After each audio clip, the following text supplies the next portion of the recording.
ጤና ይስጥልን የተወደዳችሁ የቦርከና ሚዲያ ቤተሰቦቻችን የለተሰኞ ግንቦት 17 ቀን 2018 ዓ.ም የሰዓቱን ዜናዎች ይዘን ቀርበናል። አበይት ዜናዎችን እናስቀድማለን። በቃሉ ወረዳ ብልጽግና የናሙና ምርጫ እያካሄደ ነው ሲሉ የነጻነትና እኩልነት ፓርቲ ወነጀለ። ብልጽግና ደግሞ ሐሰት ነው ሲል ጉዳዩን አስተባብሎታል። የዕለቱ ዜናችን ቀዳሚ ጉዳይ አድርገነዋል። በሲዳማና በኦሮሚያ ክልሎች አዋሳኝ አካባቢዎች ጭሬና ሀረንፋማ ተቀስቅሶ ወደ ሆኮና አሮርሶ ተስፋፍቶ የነበረው ረገብ ብሎ የዋለው ግጭት ትላንት አመሻሹን በሌላ አዲስ አካባቢ መቀስቀሱን ነዋሪዎች ገለጹ። በዝርዝር እናደርሳችኋለን። የታክስ ተመላሽ ክፍያ በጊዜ ገደብ ካልተፈጸመ ባለስልጣኑ ለከፋይ ወለዱን ጨምሮ እንዲከፍል የሚያስገድድ መመሪያ ወጣ። የገቢዎች ሚኒስቴር የታክስ ተመላሽ አሰጣጥ ስርዓትን ግልጽነትና ተጠያቂነት ባለው መልኩ ለመምራት ያስችላል ያለውን የተጨማሪ እሴት ታክስ ተመላሽ የሚደረግበት ሁኔታ ለመወሰን የወጣው መመሪያ ቁጥር 1132/2018 አውጥቷል። ተጨማሪ መረጃ ይዘናል። የኢትዮጵያ ብሔራዊ ባንክ ለውጭ ንግድ ተዋንያን አዲስ ፈቃድና የዋጋ ማስተካከያ ይፋ አደረገ። ዝርዝሩ እናደርሳችኋለን።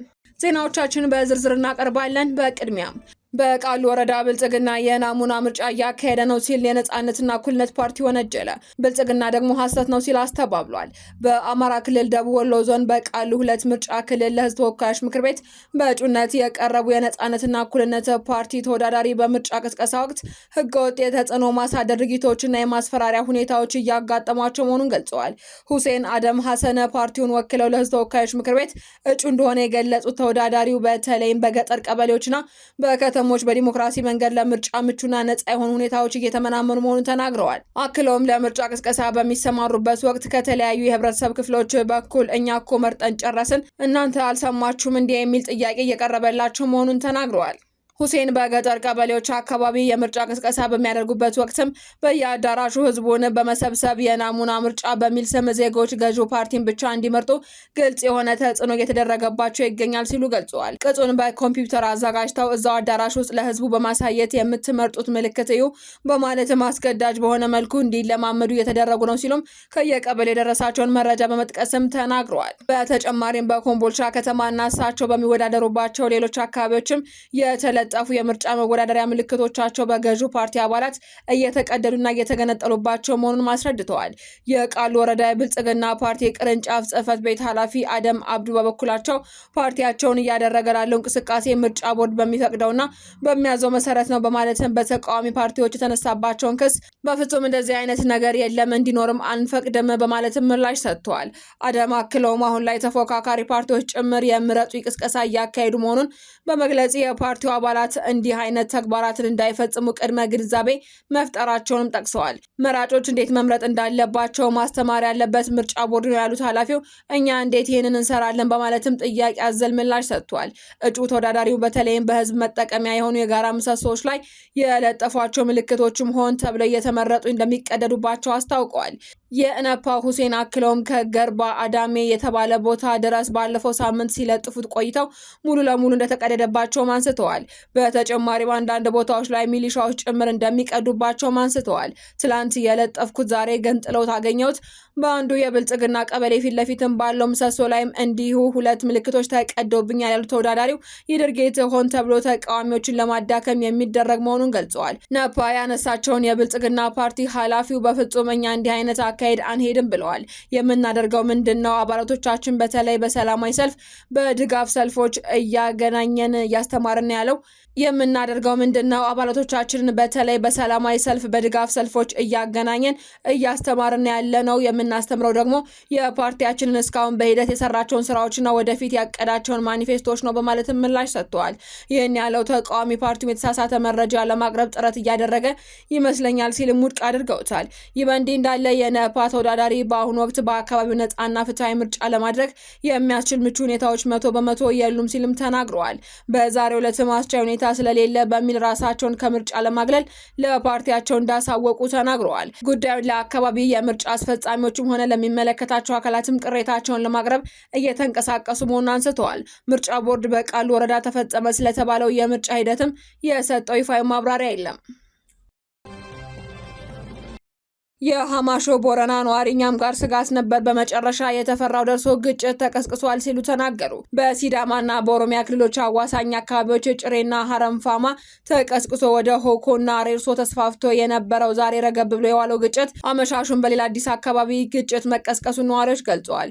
አዲሱ ግጭት የተቀሰቀሰውን በሲዳማ ክልል ምስራቃዊ ሲዳማ ዞን በንሳ ወረዳ ሃማንሾ ቦረናና ቃሜጦ ቀበሌያት እንዲሁም ከዚሁ ጋር አዋሳኝነት በሆኑት የኦሮሚያ ክልል ምዕራብ አርሲ ዞን ነነንሶ ወረዳ ወርቃ ቦጋሌ አካባቢዎች መሆኑንም ተናግረዋል። ስለ ሁኔታው አስተያየታቸውን የሰጡት የሃማሾ ቦረና ነዋሪዎችም ቀን ላይ ሰላማዊ ውይይት ከተደረገ በኋላ አመሻሽ ላይ የመኖሪያ ቤቶችን የማቃጠልና የመተንኮስ ድርጊት ተጀምሯል ብለዋል።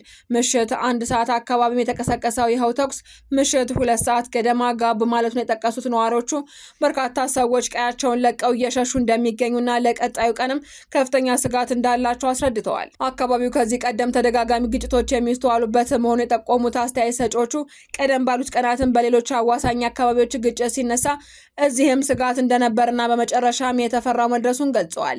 ስለደረሰው የጉዳት መጠንም ቤቶች መቃጠላቸውንና ሰዎች መቁሰላቸውን አመላክተዋል። ከዚህ በተጨማሪም አንድ ጉዳዩን በቅርበት እየተከታተሉ ያሉት አካል በናንሳ ወረዳ ሃመንሾ ቦረና ቀበሌና ቃሜጦ ቀበሌ ልዩ ቦታው ሶሌ ተብሎ በሚጠራው አካባቢ ቤት እየተቃጠለ ነው፣ ጉዳትም እየደረሰ ነው ብለዋል።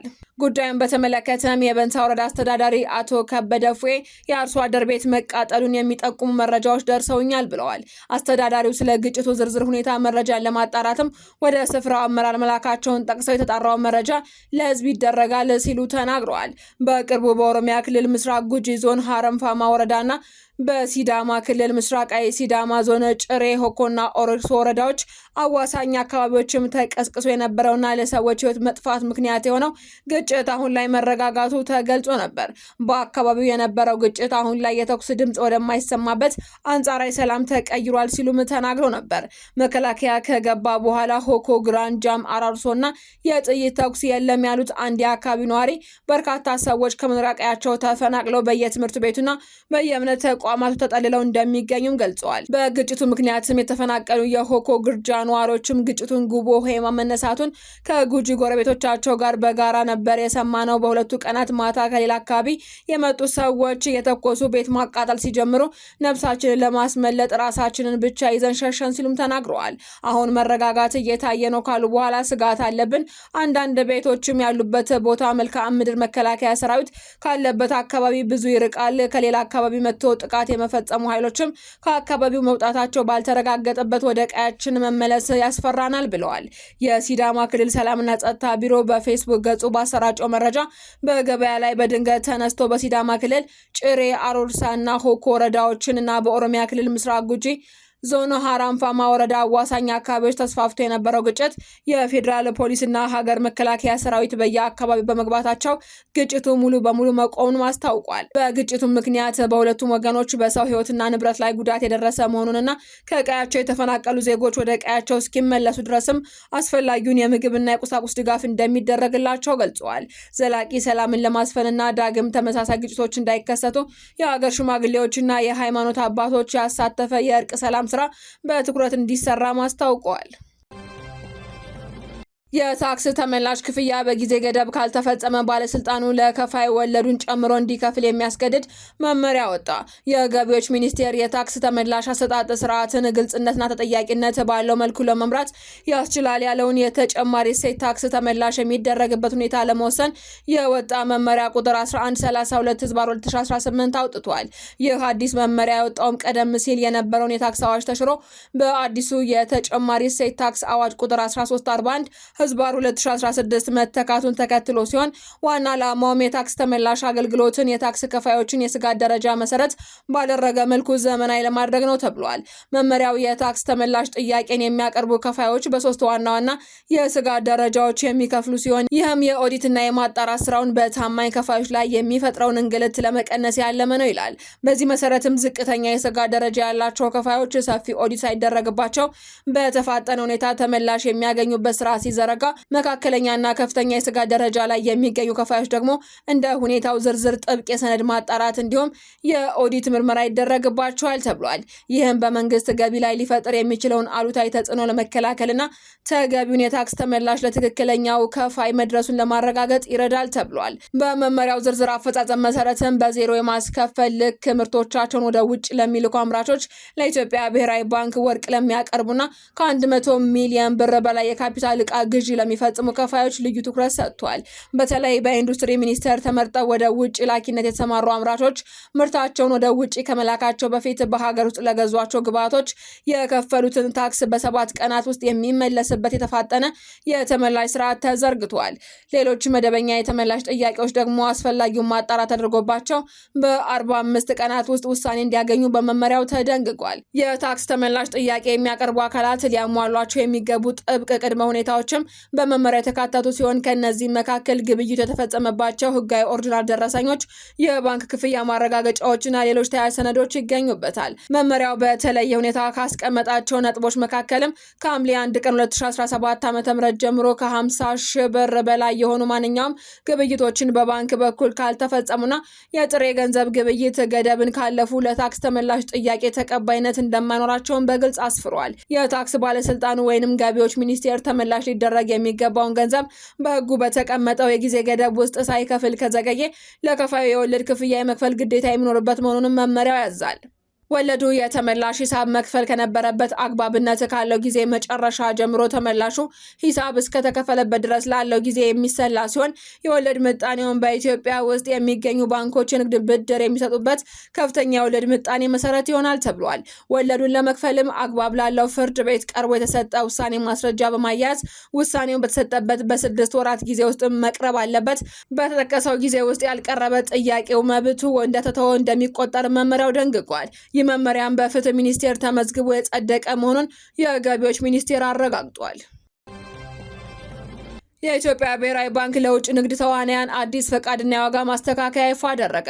የኢትዮጵያ ብሔራዊ ባንክ የውጭ ምንዛሬ አስተዳደር ቢሮክራሲን ለማቅለልና የንግድ ከባቢውን ለማሻሻል በሚል በውጭ ምንዛሬ መመሪያው ላይ ማሻሻያ ማድረጉን አስታውቋል።